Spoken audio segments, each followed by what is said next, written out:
Yeah, when it opened, Mike, in 1990 on Pushkin Square, it was an international story. It was a massive symbol of what turned to be a much larger integration of the Soviet Union and then Russia into the outside world, from which you'll remember had been cut off for most of 70 years before that. You know, for Russians, it was probably as much a curiosity. It was a huge change from anything that they'd been used to beforehand. It was part of the introduction of consumerism.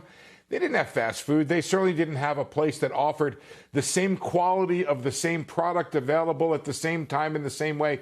For McDonald's, of course, it was an unbelievable undertaking. They were trying to provide customer service in a country that really had none, to engineer supply lines and quality products in a place where those things were scarce to non-existent.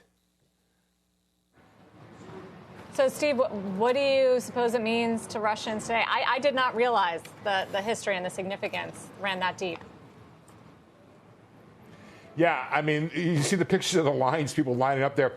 My guess is right now, those who oppose this war are going to understand why it's happening and see it as, you know, just another rollback of this 30 years of progress that's being taken away every day in their lives. I don't suspect anybody's going to miss it all that much relative to the other things being taken away, but the trouble is those who support the war are probably going to view it as another unjust action by the West for what they think is a modest military operation in Ukraine that they've been convinced is totally justified. And so a hugely symbolic on the way in for everyone, but different symbolism on the way out. And of course, Sarah, Pepsi was the first one in there, 1984.